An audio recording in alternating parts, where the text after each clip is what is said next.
candlestick now. We've got all kinds of drama building up. We still don't have any video. How are they able to keep all the massive amounts of data in regards to the hallways, to the elevators? How are they keeping this all so under wrap? Well, the FBI sees those servers. So the FBI probably has those servers, underneath Cheyenne Mountain, knowing the FBI. Obviously, they aren't a very transparent organization. Unless, of course, they're going after, a guy whose last name ends in a vowel, then forget it. They like to demean them and pull them out of their homes at 4 a.m. But I digress. It's really an almost insane situation. How can there be no video of the guy? They said they have 50,000 hours of video. It doesn't have to be any video that has anything even to do with the investigation at this point. Can we see this guy getting a hamburger? Can we see this guy, picking his ass while he's walking down on the casino floor? Whatever it is, can we just see something? Yeah, I completely agree. And it's remarkable because if you read social media, there's two camps. There's either we don't care or where's the video? I mean, I'm really fascinated by the whole right-left side to this. And the biggest complaint seems to be we hate the extra security measures. Why? Look. More gun control. It's more good. They're trying to take my gun. They're trying to take my gun.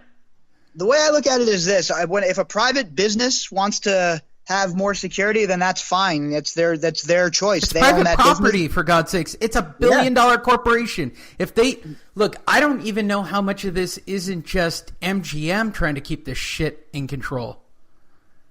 Look, they're a very powerful company in this city, in this state. And, I don't have any sources that are, saying one way or the other about the MGM. I haven't really dove into, I have my hands full with this whole FBI unveiling that I've been embarked on. And it's taken up so much of my time. I haven't even really been following, my bread and butter of the Middle East besides, what's going on in Syria with Turkey. But it's really at the point where, you have independent journalists like Laura Loomer. Did you see what happened with her? No. She snuck into the She snuck into the service elevator, right? The service elevator. Yeah. And videotaped the whole thing. How is that even possible at this point? Her quote, a housekeeping employee just saw us get into this elevator. Nothing. We just rocked right past security. Basically, there isn't any. There's a camera in there, too. It's unbelievable to me that they really think that people are buying what they're selling. It's absolutely insane that anybody wouldn't question what's going on in that investigation, that people aren't, lining up, in the streets with pitchforks at this point for information. Imagine if you had a loved one who was injured or who lost their life, and you're just left out here, sitting on a rescue raft by yourself, no information coming in. I'd be at the precinct every day trying to get information, to be honest with you. If it's just him, if he's the lone gunman, well, let's go. Let's get some of this information out there. And if he's not the lone gunman, come out and say that. Where do you think this is going to go? Have you had a chance to look at the data that's been released? Yeah, I was going through a little bit of it last night, and I went through a little bit more this morning. Like you said, there's a lot more pages to go through, and but I have that other document, that FISA document that I've been going through, the one that I sent you, the 99-page document. So I've been going through that with a fine-tooth comb as well, because that's just a big-time precursor for what we're about to get with the memo. So I've really been diving into that, but I'm going to jump into this whole entire thing with the new information release here in Vegas with the shooting, and I'd like to just maybe 10 minutes every show or something. We'll just dive into that. Yeah, definitely. What else is on the horizon? I think we cleaned up both of our major stories that we've started this series of shows out with. Yeah, as of now, we're pretty much up to date with what's going on with release the memo as of today, but it's a very fluid situation. So it's gonna be tossing and turning, and there's gonna be more resignations. There's gonna be more heads rolling, and this is one of those situations where a lot of times I like to say, oh yeah, I knew it, I was right. I don't want to be right in this situation. I don't want this to be an I told you so situation where I can spike the football with some of my progressive friends, because it's so important to the country that the justice system is impartial. It is so important to this country that we have faith in the FBI and the Department of Justice. It is crucial that that faith is restored. Yeah, I completely agree. I still am completely fascinated with both of our stories that we've started with. In the case of the shooting, I literally don't get it. I don't get how there's such little data out there still. I mean, I get that they're still working on it, and I guess they're still compiling their plan. In regards to release the memo, I'm saying it. They're going to throw Morgan Freeman under the bus. Oprah, I'm like, that would be big enough. If you could get Oprah and throw her under a bus, well, she's big to begin with. Am I fat shaming? I don't mean to offend anybody, but Oprah's large, in case you don't keep up. I'm fat shaming, I guess. But I think it's going to take, I'm not going to be surprised when some massive, non-substantiated allegation happens to keep people distracted. Oh, they could easily break something about, something about even someone like Bill Clinton. At this point, the Clintons have become extra baggage for the progressives. Even they want to. The New York Times sent a very a loud warning shot to Hillary Clinton over the whole entire protection of her sexual harasser that she had on her staff. They sent a nice long shot over the warning shot over the bow. And the Clintons better be careful. They're navigating dangerous terrain they've never been in, where they're going to start losing allies very quickly, because once this memo comes out and it's released that they paid for the information that was used to get a FISA warrant under false pretenses from the FISA court, from full-time sitting federal judges. These are lifetime appointees, Lee. You're going to go before these guys a few more times, I'm guessing, in your life. Okay, so here's my question. The Clintons are remarkably powerful, yes. And they are remarkably rich. I think they own all of Arkansas at this point. My question is, why don't they just crawl back under their rock and call it a day? This is not going their way. Yet, I keep hearing, and I've seen murmurings like, she's not backing down. She's still making public appearances. She doesn't know how to keep her head down. Power is a very intoxicating elixir, Lee. And when you get a little taste of that and you're right on the cusp of being the most powerful woman in the world, and you've been the first lady, you've been your madam secretary, and now you're no one. Let's face it, she's no one. She's just some lady who ran for president, was the most corrupt candidate in my lifetime for sure. That's her legacy. That's her legacy. So and that's what really does she that's think that she can? What can she accomplish by still sticking herself out there, other than getting her head completely chopped off at this point? Does she believe herself to be that bulletproof? She thinks. There was an article ran by Newsweek a few weeks ago talking about how if they impeach Trump and Pence, how there's still a shot that Hillary could become president. Yeah, I did see that story. I did see that. That's the fantasy land these people are living in, Lee. While you and I are getting punched in the face by reality every day, these people are living in a place where they truly believe there's some sort of utopia. I got news for you. There's no such thing as a socialist utopia. It doesn't exist. It never has. It never will. Ask Venezuela. They're eating their dogs. Okay. So the original conspiracy theory was we are officially throwing Hollywood celebrities under the bus in an attempt to start setting up getting Trump under sexual harassment charges. Or at least that was a prevailing theory that was running around.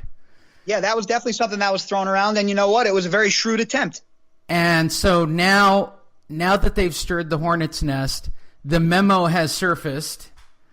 And now we've got Democrats that are about to be thrown under the bus. It's like taking one step away from it. It's people bashing other people, trying to find an angle so that they can have ultimately the control. I don't get it. Why are the American people still buying into this bullshit? What is it with everybody buying into this bullshit? Well, here's the thing. I think that the people that are on the left are still riding on the Obama hope and change high that they were sold. They sold. They got a lot of freebies. Hey, look, if I'm a nobody, right, and I'm living in the hills of the Ozark Mountains where there aren't any jobs, under the Obama administration, the food cards / getting paid to have babies was, and I'm not saying that to be shitty. I mean, it was a fact. Even I, at one point, was like, how do I get on board with this free food thing? Like, they were just cranking out money and keeping people happy. And that's, Obama wanted to give people freebies. Trump's bringing people jobs, bro. And that's just the truth. The fact of the matter is that's the truth. And, Rand Paul has a really good idea about all of these DACA kids. We let in about 1 million immigrants a month a year on green cards. 1 million people come into this country, immigrate here roughly a year. Well, why don't we do it in 5 different stages? The kids that are here already, we want them to be Americans. Look, guess what? All the people, the right-thinking people that are on the right side of the aisle, I'm not talking about, crazy alt-right knuckleheads, because there are those people too. I'm talking about normal adults in the room. Understand that a lot of these kids were brought here against their will. They grew up here. This is the only home they know.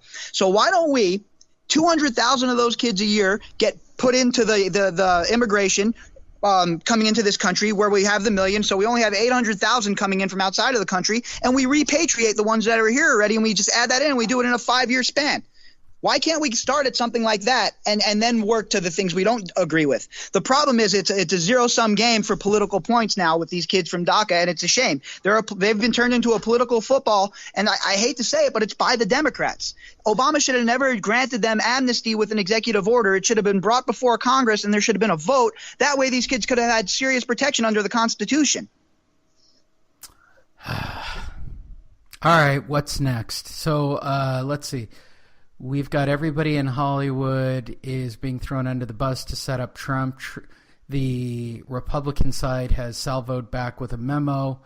What do you expect the Democrats to do as their smokescreen?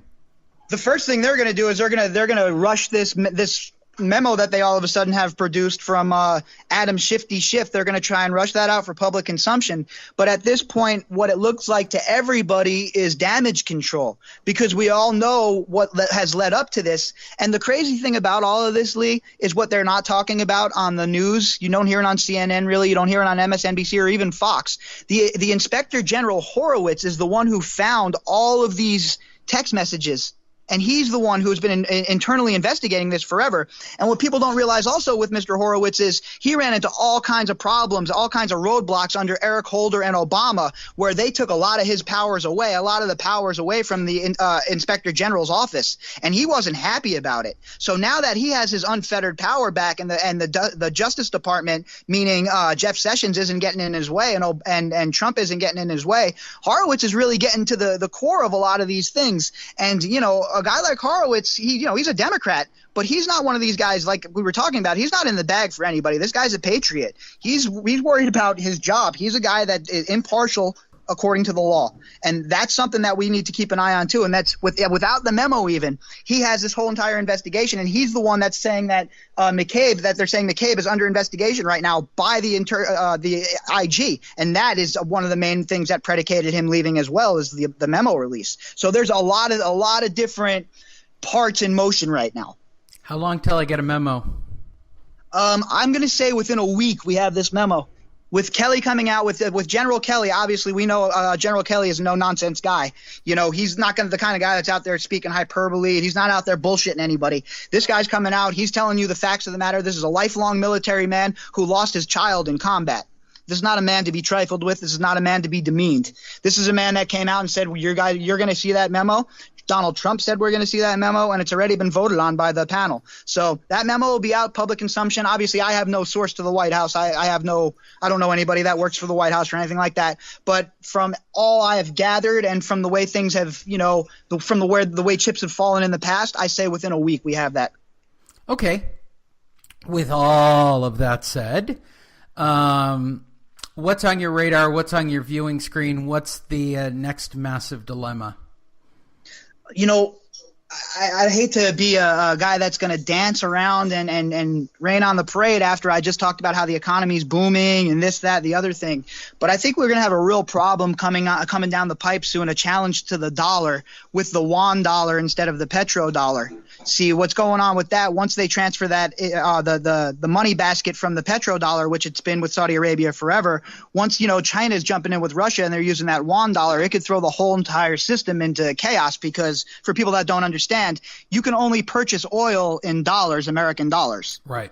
So they're trying to But change isn't this that. isn't this the age-old, long-standing debate of conspiracy